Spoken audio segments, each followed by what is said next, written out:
आज हम सबसे पहले बात करेंगे बंगाल हिंसा में मारे गए उन 2 हिंदुओं की जिनकी मौत पर चर्चा नहीं हो रही है। आज पूरे देश में वक्फ कानून के नाम पर हुई हिंसा की निंदा हो रही है। विपक्ष के कई बड़े बड़े नेता और मुस्लिम संगठन हिंसा को गलत बता रहे हैं, लेकिन इनमें से कोई भी नेता उन 2 हिंदुओं की हत्या को मॉब लिंचिंग मानने को तैयार नहीं है, जिन्हें भीड़ ने पीट पीट कर मार डाला था। आज विपक्ष का कोई भी नेता, सुना है आपने, गोविंद दास और उनके बेटे चंदन दास की मुस्लिम भीड़ के द्वारा की गई मॉब लिंचिंग की निंदा नहीं कर रहा है, इन शब्दों का इस्तेमाल ही नहीं कर रहा। हिंसा वाले दिन सैकड़ों की संख्या में आई वहां पर जो भीड़ थी उसने 72 साल के गोविंद और उनके 40 साल के बेटे को दुकान से खींचकर बाहर निकाला, फिर पीट पीट कर मार डाला और उनकी मौत हिंसा में हुई एक मौत बनकर रह गई। सोचिए कि अगर मारे गए ये दोनों लोग किसी और धर्म से होते तो क्या होता। वही नेता जो आज मुस्लिम भीड़ के द्वारा हुई मॉब लिंचिंग की हत्या नहीं मान रहे हैं, वही लोग अलग अलग मंचों से पुलिस पर सवाल उठा रहे होते, सरकार पर अल्पसंख्यक विरोधी होने का आरोप लगा रहे होते, लेकिन आज मॉब लिंचिंग कोई नहीं कह रहा। मुस्लिम भीड़ का शिकार बने गोविंद और चंदन खाने पीने की दुकान चलाते थे। उनकी तस्वीर देख, उन्हें नहीं मालूम था कि जो भीड़ वक्फ कानून के विरोध में नारेबाजी कर रही है उसका असली जो मकसद है वो गैर मुस्लिमों का विरोध था, उन पर हमला करना था, उनको डराना था, उनको मारना था। आज पीड़ित परिवार मुस्लिम भीड़ के हमले से इतना डरा हुआ है कि मुर्शिदाबाद से ही नहीं बल्कि पश्चिम बंगाल से ही पलायन कर गया है। गोविंद और चंदन की मौत के बाद उनके परिवार के 13 लोग घर और जमीन छोड़कर झारखंड के साहिबगंज चले गए हैं। उन्हें डर है कि अगर वो वापस आए तो उन पर दोबारा हमला हो सकता है। पीड़ित परिवार ने हिंसा को जो कहानियां बताई हैं बहुत डरावनी है। पीड़ित परिवार के मुताबिक 500 से ज्यादा उपद्रवी हथियारों से लैस होकर आए थे। आप कल्पना कीजिए, आप अपने घर में हैं और धर्म के नाम पर एक भीड़ इकट्ठा होकर उपद्रव करने के लिए हथियारों के साथ अचानक आपके घर पर हमला कर देती है।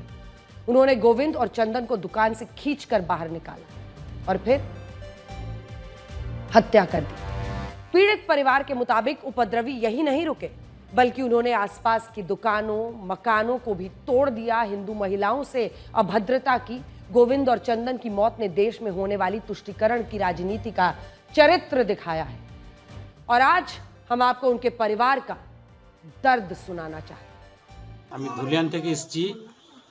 যে আমাদের ওখানে যে আমার দোকান ভাঙচুর করার পর, বাড়ির ওপর অত্যাচার করার পর, কাকাকে মার্ডার করার পর আমরা চুরি করে কোন রকম করে জান নিয়ে আমরা পালিয়ে এসেছি ঝাড়খণ্ড। পশ্চিমবঙ্গ মুর্শিদাবাদ সবচাইতে বেশি গন্ডগোল, তার মধ্যে ধুলিয়ান সবচাইতে বেশি। ধুলিয়ানে একদম যে অবস্থা তাতে ভয়ানক অবস্থা। ধুলিয়ানে মানে হওয়ার পরে আমাদের দিকেও মানে ধুলিয়ান এলাকার মধ্যে ওই থানার মধ্যে শামশেরগঞ্জ মানে জাফরাবাদ। আমরা গরিব ঘরের আছি, তো ধরেন আমাদের উপরে অত্যাচার করছে আর মুসলমানরা হিন্দুর উপরে অত্যাচার করছে, মারধর করছে। আমাদের দোকান পাশার কিছু রাখেনি, সব লুটপাট করে নিয়ে। गोविंद और चंदन के एक हत्यारे को बंगाल पुलिस ने बांग्लादेश बॉर्डर से जाकर गिरफ्तार किया है। ऐसा कहा जा रहा है कि ये बांग्लादेश भागने की फिराक में थे। इस गिरफ्तारी ने उस संदेह को भी देखिए मजबूत कर दिया है जिसमें यह दावा किया गया था कि मुर्शिदाबाद की हिंसा में बांग्लादेश के कट्टरपंथियों का हाथ है और अब इस खबर पर गृह मंत्रालय के सूत्रों ने भी मुहर लगाई है। खबर है कि पश्चिम बंगाल में हुई हिंसा में उन बांग्लादेशी घुसपैठियों का हाथ है जो अवैध रूप से पश्चिम बंगाल में दाखिल हुए थे और इन्हीं की वजह से पिछले कुछ समय से अगर आप देखें तो हिंदू परिवार मुर्शिदाबाद से पलायन करने को मजबूर हो रहे हैं। ये घुसपैठ बहुत समय से, पिछले काफी समय से अलग अलग जगहों पर देखी जा रही है। गृह मंत्रालय को जो शुरुआती रिपोर्ट्स मिली हैं उनसे पता चला है कि मुर्शिदाबाद और अन्य हिंसाग्रस्त इलाकों में बड़े पैमाने पर अवैध बांग्लादेशी रह रहे थे और इन्हें रोकने में स्थानीय प्रशासन पूरी तरह से फेल हो गया था। इन बांग्लादेशी जो खासतौर पर अवैध बांग्लादेशी हैं उनका वेरिफिकेशन भी नहीं किया गया था, इसीलिए स्थानीय प्रशासन को पता ही नहीं चला कि हिंसा में उन बांग्लादेशियों का हाथ था जो अवैध रूप से यहां पर रह रहे थे। यह भी कहा जा रहा है कि अवैध बांग्लादेशियों की जो प्लानिंग है हिंसा के बाद हिंदू परिवारों के घरों पर कब्जा करने की थी और ये प्लानिंग कामयाब नहीं हुई। हिंसा के बाद हिंदू परिवारों का पलायन तो हुआ, लेकिन केंद्रीय सुरक्षा बलों की मदद से बहुत से हिंदू परिवार अब धीरे धीरे अपने घरों में लौट रहे हैं। साल 2016 में संसद में बताया गया था कि भारत में 2 करोड़ अवैध बांग्लादेशी रह रहे हैं। आप सोचिए कि यह आंकड़ा 9 साल पहले का था और अब यह संख्या कई गुना ज्यादा हो सकती है। बीजेपी ने तो पश्चिम बंगाल हिंसा के लिए टीएमसी सांसद खलीलुर रहमान पर अवैध बांग्लादेशियों को इकट्ठा करने का आरोप लगाया है। बीजेपी का आरोप है कि हिंसा का मास्टरमाइंड खलीलुर रहमान, क्योंकि ज्यादातर उपद्रवी उसकी फैक्ट्री में काम करने वाले मजदूर थे।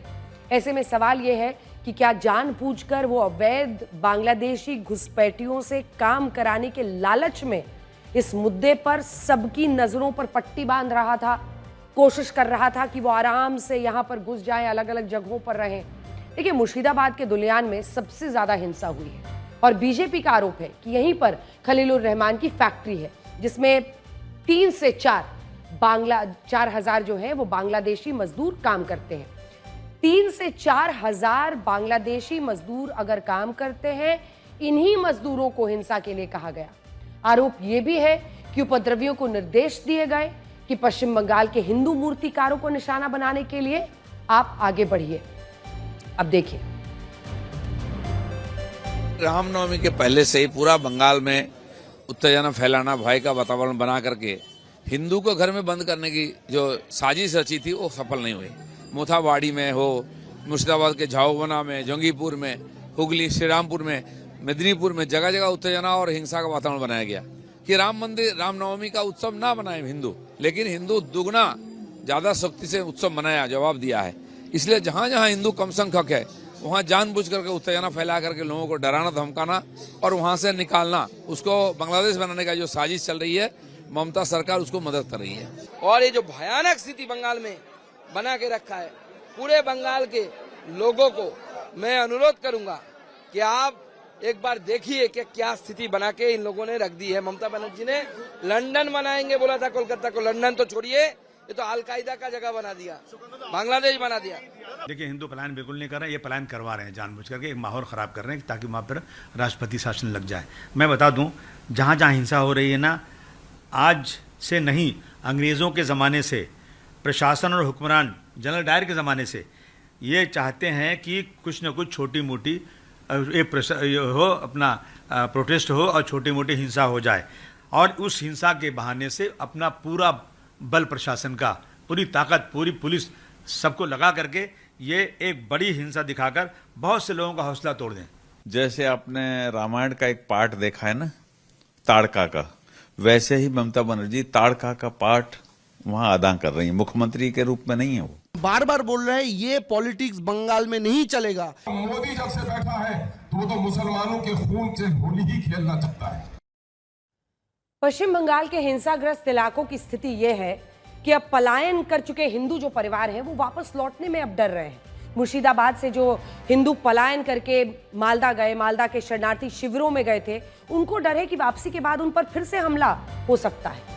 मालदा के एक स्कूल में पीड़ित परिवारों के लिए शिविर बनाया गया है। वहीं की तस्वीरें अब हम आपको दिखाते हैं। यहाँ पर उनके रहने का और खाने पीने की व्यवस्था की गई है। इन शरणार्थियों में कई ऐसे लोग हैं जिनके मकानों को उपद्रवियों ने जला दिया है और धमकी दी है कि वापस आए तो अंजाम बुरा होगा। বার করে দিল, দিয়ে আসলাম বাচ্চা বাঁচাবার জন্য, আর নিজে পালিয়ে এলাম।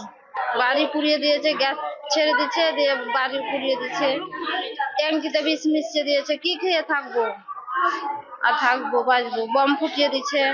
এখন কবে সরকারের কবে মিটমাট হবে, কবে এই হবে তো যাব, বুঝলেন কিনা। এখন হ্যাঁ, এখন যেখানে সেখানে ডাল ভাঙা বাদর মানে বেরিয়ে বেড়াচ্ছি, আর কি করবো। এখানে খাসি দাসি দিচ্ছে, আর কি করব। আমাদের বাড়ি ঘর গরু ছাগল যা ছিল সব নিয়ে পুড়িয়ে দিয়ে পেট্রোল ধরিয়ে, তো আমরা যে ওখানে যাবো তো আমরা কি বাস করতে পারবো? আমাদের তো অত্যাচার খুব করছে।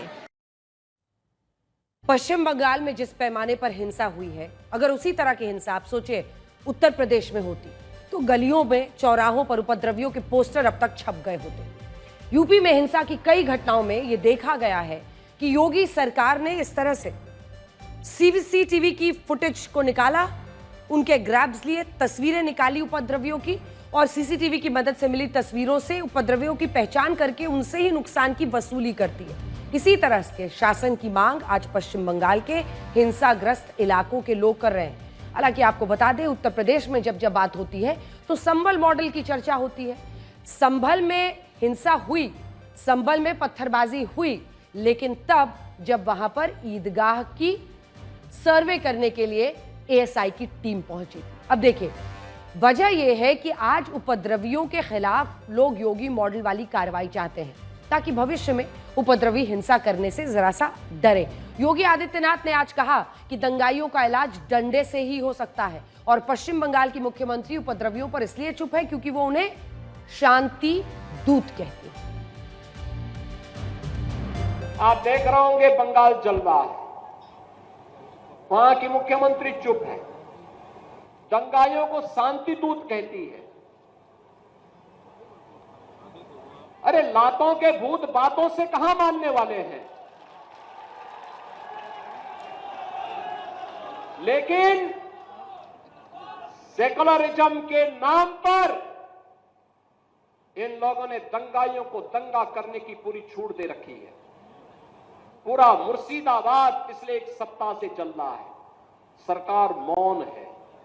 बहनों और भाइयों, इस प्रकार की अराजकता पे लगाम लगनी चाहिए।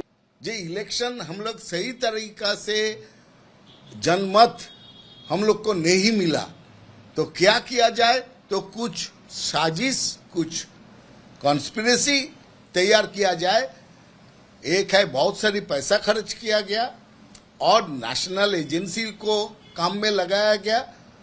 तो इसमें जब West Bengal police and administration of Mamata Banerjee very quickly to control of the situation, तब तो कुछ ना कुछ और बारूद डालना है।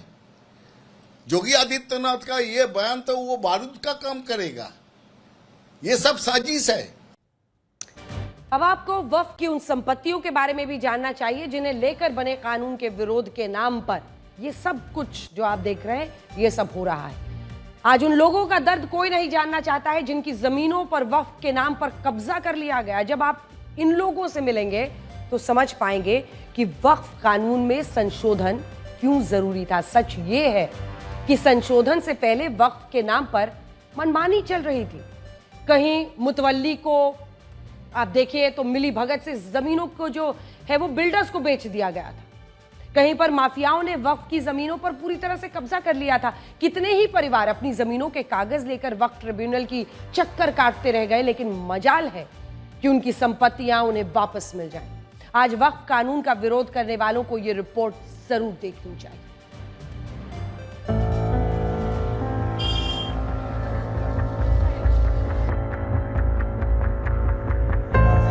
वक्त पर केंद्र सरकार ने नया कानून बनाया तो कई लोगों को रास न आया। उत्तर प्रदेश से लेकर पश्चिम बंगाल तक विरोध के स्वर बुलंद हुए। ऐसे लोगों को डर था कि कहीं वक्फ के नाम पर हुई जमीनों की लूट और कब्जे के कारनामों की खलई खुल न जाए। क्या कानपुर, क्या अलीगढ़, क्या प्रयागराज, क्या लखनऊ, कहीं बिल्डर, कहीं मुतवल्ली और कहीं माफिया मौज उड़ा रहे हैं और करोड़ों की जमीन पर कुंडली मारकर बैठे हैं। और मजाल है कोई इनकी तरफ आंख उठाकर भी देख ले। पहली तस्वीर आपको उत्तर प्रदेश की राजधानी लखनऊ से दिखाते हैं, जहां ओंकार सिंह के पास जमीन की 163 साल पुरानी लिखा पढ़ी है। आजादी के बाद खसरा खतौनी के भी कागजात हैं, लेकिन कागजों के पुलिंदे को ठुकराकर वक्फ बोर्ड कहता है कि इस जमीन के असली मालिक हम हैं, क्योंकि एक जमाने में यहाँ अवध के नवाबों का राज था। ऐसा नहीं कि वक्फ बोर्डों की मनमानी से सिर्फ हिंदू पक्ष ही परेशान हुआ। मुस्लिम पक्ष भी तमाम ऐसे परिवार थे जिनकी उनकी पुश्तैनी संपत्तियों पर वक्फ ने कब्जा किया, उनको किराएदारी करवा दी, उनको किराएदार उसमें बैठा दिए, लेकिन उनके जो किराएदारी का जो पैसा आता था वो वक्फ बोर्ड लेता रहा। अब उनके परिवार भटक रहे हैं अपने पुश्तैनी जमीन पर अपना दावा करने के लिए, अपना कब्जा लेने के लिए। वक्फ के दावों से सिर्फ दूसरे समुदाय के लोग ही परेशान नहीं हैं, बल्कि वक्फ ने शिया समुदाय के कुछ लोगों की जमीन ही कब्जा ली और फैक्ट्री मालिकों को बेच दी। इन देख रहे हैं चारों तरफ पूरे ये जो फैक्ट्रियां बनी हैं सब पूरी जमीन वक्फ ने ले ली हम लोगों से। और आपको कुछ पैसा दिया? कोई पैसा नहीं देते हैं? कोई पैसा नहीं देते। क्या क्या है वक्फ ने? वक्फ ने कहा कि ये हमारी ये वक्फ में चढ़ी है, ये हम लोग इसके वो है। तो इसकी कोई सुनवाई नहीं होती है? वक्फ बोर्ड कोई सुनता नहीं? कोर्ट में कोई नहीं सुनवाई होती है। तारीखों पे तारीख, 3 महीने की तारीख मिल रही है, 4 महीने की तारीख मिल रही है, 2 महीने की तारीख मिल रही है। एक बहुत बड़ा खेल चल रहा था और जैसे कि दूसरों की जमीनों पे अपनी दावेदारी कर देते थे। आपने देखा होगा सामने ही जमीन के ऊपर अपनी वफ़ दावेदारी करता है और कह देता है कि मेरी वफ़ की है। वो बेचारे परेशान रहते हैं, जबकि खसरा खतौनी इंतकाम में उनके नाम दर्ज हैं, बाकायदा चलता चला आ रहा है। तो ये खेल बहुत बड़ा चलता चला आ रहा था कि जिसमें चेयरमैन उगाही करता था बड़े करोड़ों रुपयों की। लखनऊ के बाद दूसरी तस्वीर कानपुर की है। लखनऊ में जो वक्फ आम आदमी को बेघर करने पर आमादा है, कानपुर में वो बिल्डर के आगे नतमस्तक है। कानपुर के पॉश इलाके वीआईपी रोड पर वक्फ की जमीन पर फ्लैट्स बनाकर बेच दिए गए और ये सब मुतवल्ली और बिल्डर की मिली भगत से हुआ। इस वक्त मैं मौजूद हूँ कानपुर में ऐसी एक संपत्ति के बाहर। बाएं तरफ मेरे अगर आप देखेंगे तो यहाँ पर फ्लैट बना दिए गए हैं, वक्फ की जमीन है, जहाँ पे अगर आप देखेंगे तो ground floor, first floor, second floor और थर्ड फ्लोर तक जो फ्लैट्स आपको दिखेंगे ये कहीं और नहीं बल्कि वक्फ की संपत्ति पर बने हैं। आपको बता दें कि डीएम से इस पूरे मामले में शिकायत भी की गई, क्योंकि कानून प्रशासन के हक में नहीं था, इसलिए इस पूरे मामले पर जांच ठंडे बस्ते में चली गई। कानपुर में 1669 वक्फ संपत्तियों का सर्वे हुआ तो पता चला कि इनमें 548 संपत्तियां सरकारी जमीन पर हैं। वक्फ कानून पास होने के बाद ऐसी संपत्तियों पर बहस छिड़ गई है जो मौके पर वक्फ बोर्ड के पास है, लेकिन दस्तावेजों में वह सरकारी संपत्ति हैं। कानपुर शहर की बात करी जाए तो कुल 1660 ऐसी संपत्तियां हैं जो वक्फ के नाम पर रजिस्टर्ड हैं, लेकिन इसमें से 550 संपत्तियां ऐसी हैं जो सरकारी जमीन पर है, यानी सरकार की हैं। उत्तर प्रदेश के बाद आपको तमिलनाडु के वेल्लोर की तस्वीर देखनी चाहिए, जहां एक दरगाह ने 150 परिवारों को नोटिस भेज दिया है, या तो अपने मकान खाली करिए या यहाँ रहने का किराया दीजिए, क्योंकि ये जमीन वक्फ की है। कांग्रेस के विधायक ने भी इस दावे का समर्थन किया और कहा कि एक बार वक्फ हमेशा वक्फ रहता है। ये जो ग्राम जो है काटुकुल्ले, इस जगह के रेसिडेंट्स ने डिस्ट्रिक्ट कलेक्टर को अप्रोच किया और डिस्ट्रिक्ट कलेक्टर ने अभी के लिए बोला है कि रेसिडेंट्स ने वक्फ के लिए 1 रुपए भी नहीं अभी देना है। इस इश्यू पर हम प्रोब करेंगे, देख लेंगे कि इस लैंड किसको बिलोंग होगा, will it belong to the Waqf or will it belong to the residents. ये जो डिस्प्यूट जो है इसको गवर्नमेंट सॉर्ट करना चाहिए। सोचिए, आज वक्फ कानून का विरोध करने वाले लोग उन लोगों के खिलाफ प्रदर्शन नहीं करते जो वक्फ के नाम पर लोगों की जमीन पर कब्जा कर रहे हैं। जो लोग आम लोगों की जमीनें हड़प चुके हैं, उन माफिया, बिल्डर और मुतवल्लियों के खिलाफ प्रदर्शन नहीं करते जो मिलकर वक्फ की जमीनें हड़प चुके हैं। आज तक ब्यूरो। वक्फ कानून के विरोध के नाम पर हिंसा 2 बड़े सवाल खड़े कर रही है। आइए वो सवाल आपके सामने रखते हैं। पहला ये कि इन दंगाइयों और धर्म के नाम पर उत्पात मचाने वालों पर एक्शन कौन लेगा? राज्य सरकार? क्या ऐसा नहीं लगता है कि बीजेपी को मुस्लिम विरोधी बताते बताते कुछ राज्यों में कट्टरपंथियों को इतनी शय दे दी गई है कि वो अब अल्पसंख्यक हिंदुओं को डराने, मारने, भगाने से भी पीछे नहीं हट रहे हैं? दूसरा सवाल वो ये कि देश में वक्फ संशोधन कानून का विरोध होना चाहिए या वक्फ के अवैध कब्जे के विरोध में सड़कों पर उतरना चाहिए? कहीं मुर्शिदाबाद में हिंसा इसलिए तो नहीं हुई क्योंकि वक्फ के अवैध कब्जे को पत्थर और आगजनी में छिपाना था और अल्पसंख्यक हिंदुओं को डराकर अपनी ही जमीन पर रेफ्यूजी बनाना था। अगली खबर का आप रुख करते हैं। आपको बताएंगे कि क्या नेशनल हेराल्ड केस में सोनिया गांधी और राहुल गांधी की मुसीबत बढ़ने वाली है। ईडी ने नेशनल हेराल्ड अखबार और एसोसिएटेड जर्नल्स लिमिटेड यानी एजेएल से जुड़े मनी लॉन्ड्रिंग केस में अपनी पहली चार्जशीट आज दाखिल कर दी है। ईडी की चार्जशीट में सोनिया गांधी आरोपी नंबर 1 है और राहुल गांधी को आरोपी नंबर 2 बनाया गया है। इन दोनों के अलावा इस चार्जशीट में कांग्रेस नेता सैम पिट्रोडा और पत्रकार सुमन दुबे का भी नाम शामिल है। सुमन दुबे एजेएल बोर्ड के हिस्सा थे। इस मामले की अगली सुनवाई अब 25 अप्रैल को दिल्ली के राउज एवेन्यू कोर्ट में होगी। कोर्ट ने ईडी से इस मामले की केस डायरी भी अब मांग ली है।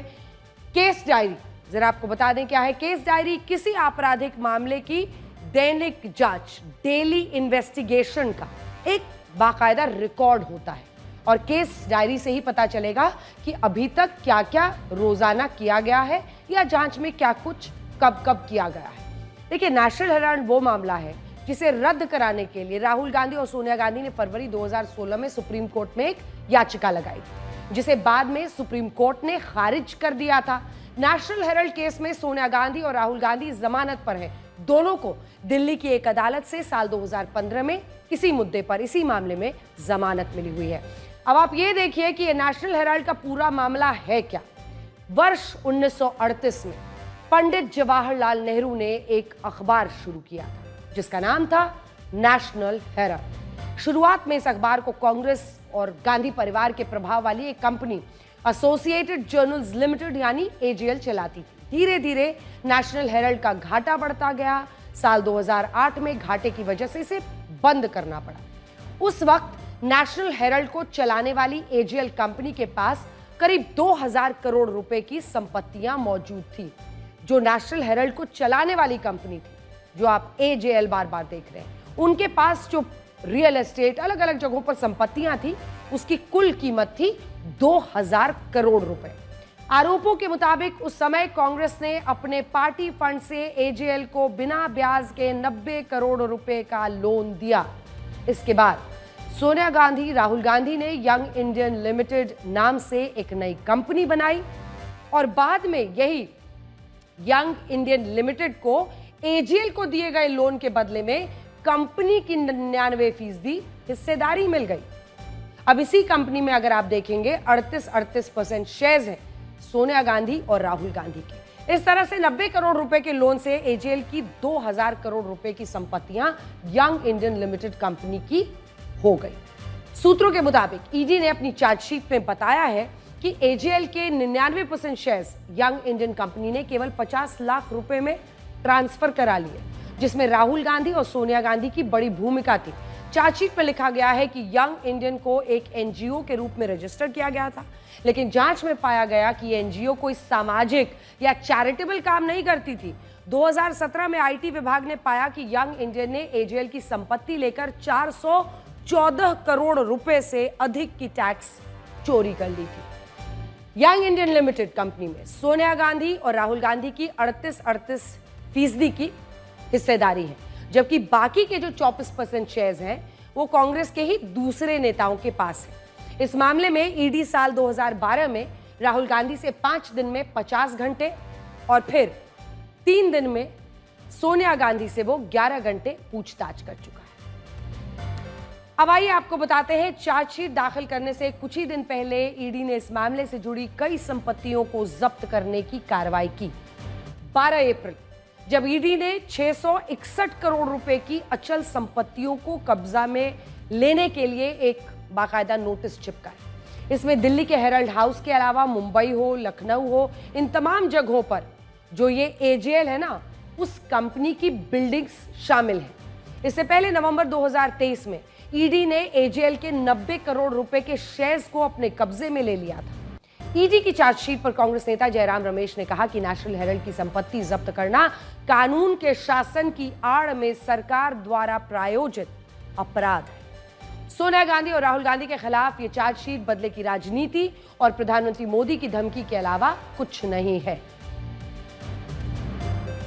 12 साल से ये बोगस केस चल रहा है और ये केस इतना हास्यास्पद है कि ईडी ने मनी लॉन्ड्रिंग की जो चार्जशीट फाइल करी है वो उस केस में करिए जहां पर एक पैसे का लेन देन नहीं हुआ है, जहां पर एक प्रॉपर्टी का ट्रांसफर नहीं हुआ है, जहां पर सेक्शन 25 की not for profit company national Herald के देखरेख के लिए बनाई गई थी, जहां पर डायरेक्टर्स को डिविडेंड कुछ नहीं मिलेगा, उनको इससे कोई फायदा नहीं होगा।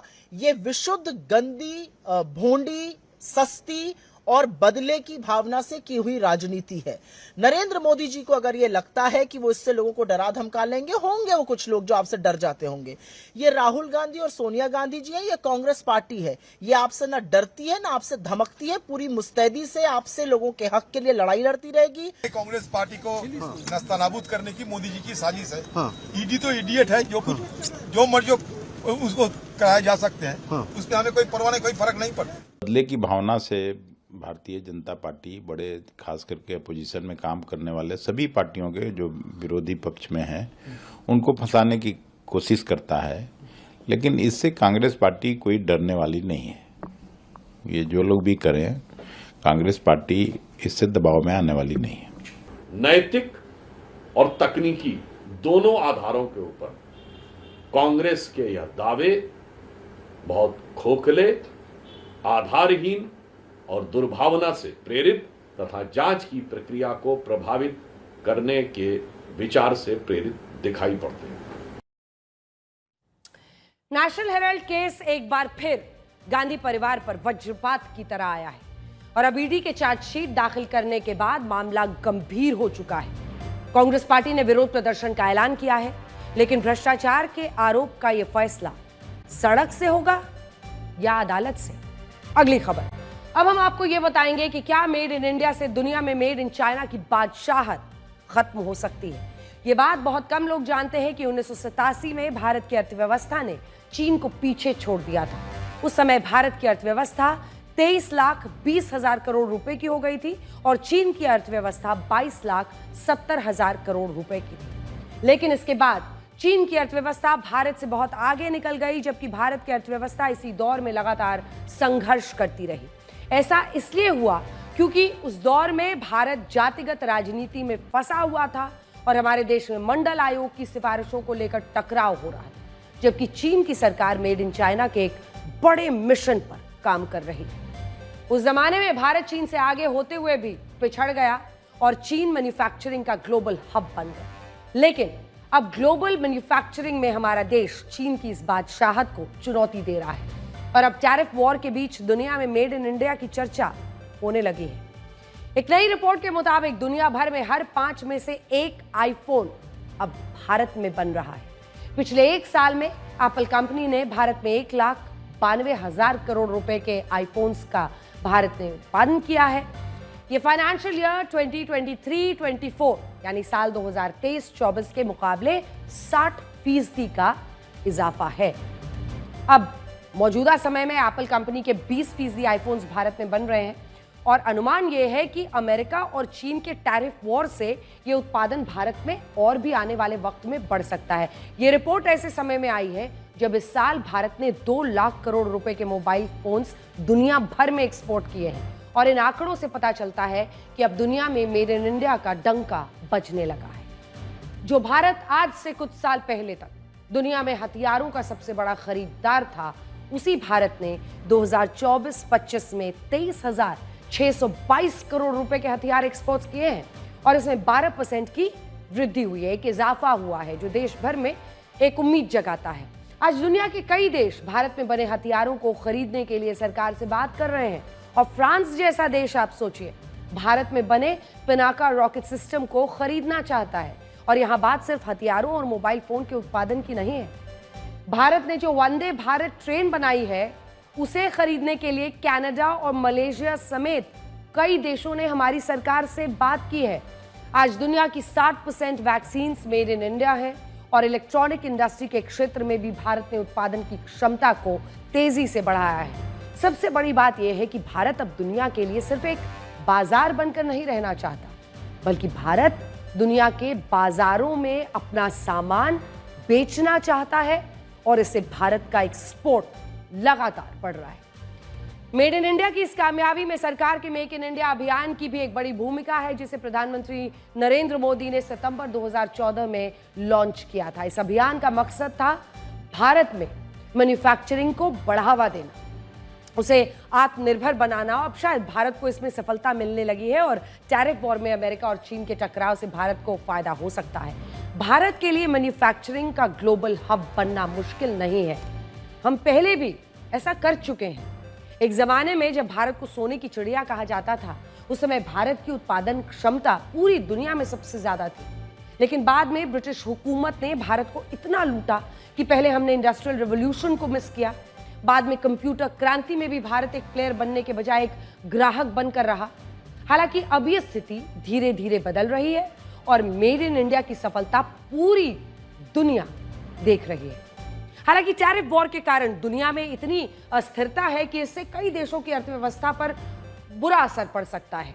अब देखिए, अमेरिका के रेसिप्रोकल टैरिफ का मुंहतोड़ जवाब देने के लिए चीन ने दुर्लभ खनिजों के एक्सपोर्ट पर पाबंदी लगा दी है। इन्हें रेयर अर्थ एलिमेंट्स कहा जाता है, जिनका इस्तेमाल हथियार, fighter jet, missile defence system बनाने के लिए होता है। अब सोचिए कितनी जरूरी चीजें हैं। अगर चीन अमेरिका की रक्षा कंपनियों को ये दुर्लभ खनिज निर्यात नहीं करेगा तो अमेरिका नई पीढ़ी के फाइटर जेट्स नहीं बना पाएगा, दूसरे हथियार नहीं बना पाएगा और उसे बहुत बड़ा नुकसान होगा। दुनिया के 43% हथियार, लड़ाकू विमान, युद्धपोत, दूसरा रक्षा निर्यात अकेले अमेरिका करता है, जो 28 लाख करोड़ रुपए का है। ये पाकिस्तान जैसे एक देश की कुल अर्थव्यवस्था के बराबर है। सोचिए, अगर अमेरिका को चीन से ये दुर्लभ खनिज नहीं मिले तो उसके डिफेंस सेक्टर को कितना बड़ा नुकसान होगा, सेटबैक होगा, झटका लगेगा। ये दुर्लभ खनिज स्मार्टफोन्स, लैपटॉप्स, सेमीकंडक्टर्स के जो चिप्स हैं, ये सब बनाने में इस्तेमाल होते हैं और इनकी सप्लाई रुकने से इलेक्ट्रॉनिक आइटम्स भी दुनिया में महंगे हो सकते हैं। असर पूरे विश्व में होगा। कई देशों में अभी से इस बात को लेकर खलबली मची हुई है। दुनिया में लगभग 160 दुर्लभ खनिज हैं ऐसे, जिन्हें रेयर अर्थ एलिमेंट्स कहा जाता है। इस वक्त 70% दुर्लभ खनिज की सप्लाई अकेला ये चीन करता है, 14% की सप्लाई अमेरिका करता है, 4% दुर्लभ खनिजों की सप्लाई ऑस्ट्रेलिया करता है। और यही कारण है कि अब चीन अमेरिका के रेसिप्रोकल टैरिफ का जवाब दुर्लभ खनिजों की सप्लाई पर रोक लगाकर दे रहा है। अब देखिए, ये टैरिफ की लड़ाई कैसे एक बहुत खतरनाक मोड़ पर पहुंच चुकी है। अब आप ये देखिए कि इस टैरिफ वॉर ने दुनिया के महंगे और लग्जरी ब्रांड्स को भी मुश्किल में डाल दिया है। कैसे? चीन के मैन्युफैक्चरर्स टिकटॉक पर ये बता रहे हैं कि लग्जरी ब्रांड्स के जो बैग, जूते, कोट्स 1 से 1.5 लाख रुपए के बिकते हैं, उनकी असली कीमत 500 से 1000 रुपए के बीच होती है। बड़े बड़े लग्जरी ब्रांड्स इन प्रोडक्ट्स को चीन में बनवाते हैं और बाद में इन पर अपना लोगो लगाकर इन्हें महंगे दामों पर बेचते हैं और लोगों को असल में ब्रांड्स के नाम पर लूटा जाता है।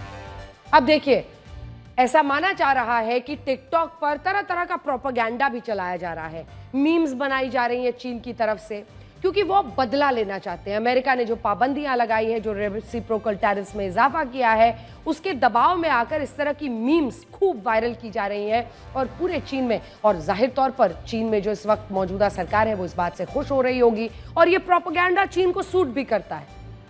लेकिन इसकी सच्चाई, इसकी प्रामाणिकता देखनी होगी। इधर अमेरिका ने जब से 147% का रेसिप्रोकल टैरिफ चीन पर लगाया है, तब से चीन के मैन्युफैक्चरर्स टिकटॉक पर वीडियो बनाकर ये कह रहे हैं कि लग्जरी ब्रांड्स अपने ग्राहकों को लूटते हैं, उनसे सस्ते में बनवाया गया सामान खरीदते हैं और फिर महंगे दामों पर वहां पर बेचा जाता है। लेकिन अब लोग चाहें तो वो चीन के मैन्युफैक्चरर्स से सीधे सामान को खरीद सकते हैं, अपने पैसे बचा सकते हैं। अब देखिए, ये चीन की पूरी तैयारी है, तैयारी इस बात को लेकर कि रेसिप्रोकल टैरिफ्स लगने के बाद जो सेटबैक उसे लग रहा है उसमें वो क्या करे। अब याद रखिए, ये चीन का प्रोपेगेंडा भी हो सकता है, क्योंकि इस तरह के प्रोपेगेंडा वॉर में चीन बहुत महारत हासिल रखता है। अगर आप भी ऐसा सोचते हैं कि ये टैरिफ वॉर कुछ देशों के बीच लड़ा जा रहा है और आप पर इसका कोई असर नहीं होगा, तो आप गलत सोच रहे हैं। आज आपको 1932 के ग्रेट डिप्रेशन को याद रखना चाहिए।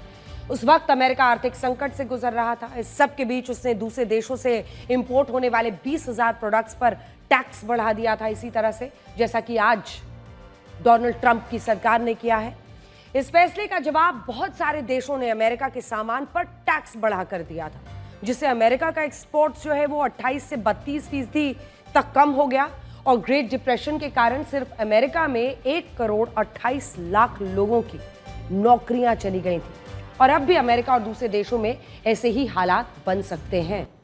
आज अमेरिका के राष्ट्रपति डोनाल्ड ट्रंप को यह तय करना होगा कि वो टैरिफ वॉर को कहां तक लेकर जाएंगे और क्या वो अमेरिका को मंदी की तरफ ले जा रहे हैं, जिससे दुनिया के देशों की अर्थव्यवस्था भी प्रभावित हो सकती है। अगली खबर, अब हम बात करेंगे कि दिल्ली के वायु प्रदूषण की, जिससे देश के केंद्रीय मंत्री भी डरते हैं। नितिन गडकरी ने कहा है कि दिल्ली में 3 दिन गुजारना भी उनके लिए मुश्किल हो जाता है क्योंकि प्रदूषण इतना ज्यादा है कि वो बीमार पड़ जाते हैं। उन लोगों से पूछिए जो अपनी जिंदगी यहां दिल्ली में काटते हैं। देखिए, नितिन गडकरी ने लोगों से कहा कि अगर आप दिल्ली में 3 दिन भी गुजार ले तो मुमकिन है कि आपको कोई ना कोई इन्फेक्शन जरूर हो जाएगा। और सच्चाई यह है कि नितिन गडकरी गलत नहीं कह रहे हैं। हाल ही में केंद्रीय प्रदूषण नियंत्रण बोर्ड ने एक रिपोर्ट जारी की थी जिसमें कहा गया था कि इस साल जनवरी से मार्च तक गर्मी और प्रदूषण दोनों ने पिछले कई वर्षों का रिकॉर्ड तोड़ दिया है। प्रदूषण के PM10 कणों के स्तर ने 6 सालों का और PM2.5 के स्तर ने 7 वर्षों का रिकॉर्ड तोड़ दिया है। प्रदूषण का जो मौजूदा स्तर है, इसमें सांस लेने का मतलब है कि आप दिन में रोजाना 10 सिगरेट जितना धुआं खींच रहे हैं।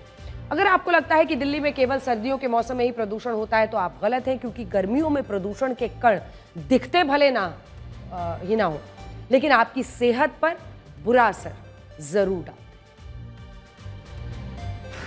पण प्रदूषणाचा विषय अजून जेवढा गंभीरतेने आपण घ्यायला पाहिजे होता तेवढा काही घेतलेला नाही आहे। दिल्लीमध्ये अशी स्थिती आहे की दिल्ली पूर्ण प्रदूषणाची लेवल एवढी मोठी आहे की 3 दिवस राहिलो तर आपल्याला इन्फेक्शन होतं। तर आज दिल्लीमध्ये या प्रदूषणामुळे ॲव्हरेज माणसाचं आयुष्य हे 10 वर्षांनी कमी होईल असा वैद्यकीय निष्कर्ष काढला गेला। आपको ये जानकर हैरानी होगी कि देश की राजधानी दिल्ली दुनिया की सबसे प्रदूषित राजधानी है। दुनिया के सबसे प्रदूषित शहरों की लिस्ट में दिल्ली दूसरे नंबर पर है। यही वजह है कि जब नितिन गडकरी दिल्ली के प्रदूषण को लेकर चिंता जाहिर करते हैं और बीमार होने की बात कहते हैं तो वो गलत नहीं कहते हैं। सेंट्रल पोल्यूशन कंट्रोल बोर्ड की एक रिपोर्ट के मुताबिक दिल्ली में वर्ष 2024 का एक भी दिन ऐसा नहीं था जब लोगों ने शुद्ध हवा में सांस ली, बल्कि पूरे साल दिल्ली के AQI का औसत 100 से 150 था, जबकि शुद्ध हवा का AQI 50 या उससे ज्यादा होता है। दिल्ली के लोगों के लिए बहुत चिंताजनक है कि पिछले 6 वर्षों में उन्हें बहुत कम दिन ऐसे मिले जब उन्होंने शुद्ध हवा में सांस ली।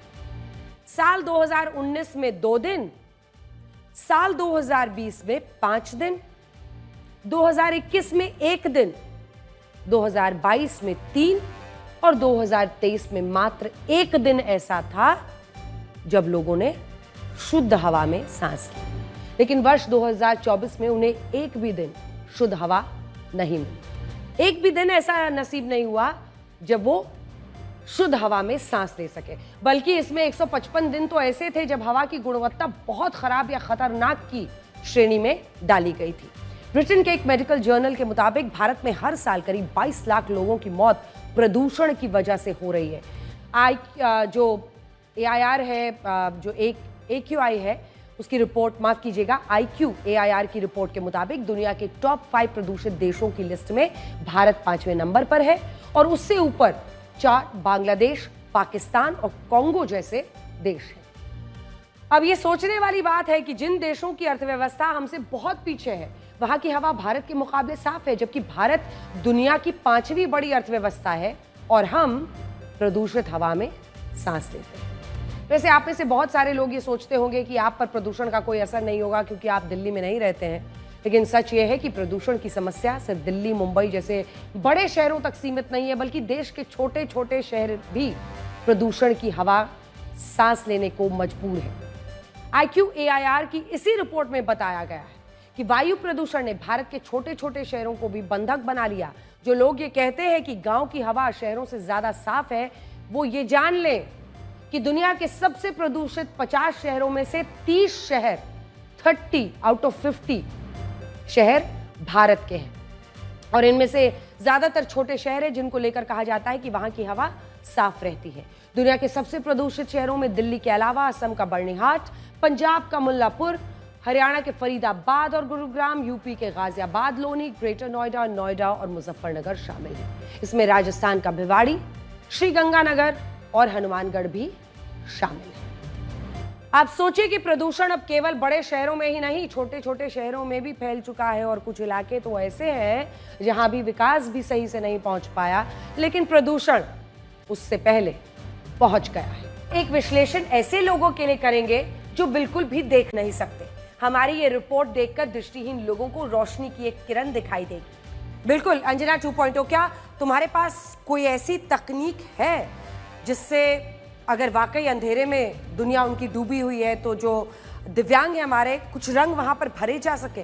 बिल्कुल अंजना, नेचर मशीन इंटेलिजेंस, अब इससे लेकर एक रिसर्च पेपर पब्लिश हुआ है। इसके मुताबिक दृष्टिहीन लोगों के लिए ऐसे चश्मे तैयार किए गए हैं जो उन्हें रास्ता दिखाएगा। इन चश्मों में कैमरे लगे हुए हैं। ये कैमरे अपने पास जो भी आसपास हो उसकी लाइव तस्वीरें कैप्चर करते हैं और एआई इन तस्वीरों को रीड करके पता लगाता है कि आगे कोई व्यक्ति खड़ा है, दीवार है, दरवाजा है, अगर फर्नीचर है, कुछ भी हो सकता है, सड़क हो, कोई वाहन हो या फिर गड्ढा। एआई कैमरा इस ऑब्जेक्ट की सही दूरी का रियल टाइम में पता लगाता है और कान में लगे ईयरफोन के जरिए व्यक्ति को इसकी सटीक जानकारी देता है। देखिए, मुझे लगता है कि इतनी जानकारी मिलने के बाद व्यक्ति के लिए ये तय कर लेगा कि उसे अगला स्टेप लेना है या रुकना है, या कोई रुकावट है सामने में, किस दिशा में उसको मुड़ना चाहिए। वास्तव में इसे इंटेलिजेंट स्टिक भी कह सकते हैं। एक सामान्य स्टिक किसी व्यक्ति को ज़्यादा से ज़्यादा 1 मीटर दूर के बारे में संकेत दे सकती है, लेकिन ये नहीं बता सकती कि आगे वास्तव में क्या है। जबकि एआई कैमरा ईयरफोन के जरिए ये बता देगा कि आगे फ्रिज है, टेबल है या कोई व्यक्ति खड़ा है। इस सिस्टम में कलाई और उंगली पर पहनने के लिए आर्टिफिशियल पैच भी बनाए गए हैं जो दृष्टिहीन व्यक्ति को कोई वस्तु उठाने में मदद करते हैं। जब व्यक्ति किसी वस्तु पकड़ने के लिए हाथ बढ़ाता है तो ये सिस्टम कंपन के जरिए, मतलब वाइब्रेशन के जरिए संकेत देता है कि वस्तु को पकड़ने के लिए किस समय उंगलियां फोल्ड करनी है। मुझे लगता है एआई का ये प्रयोग दुनिया में दृष्टिहीन लोगों को एक नई रोशनी दे सकता है। दिव्यांगों के लिए ये एक उम्मीद की किरण है, उनके जीवन को बहुत आसान बना सकता है।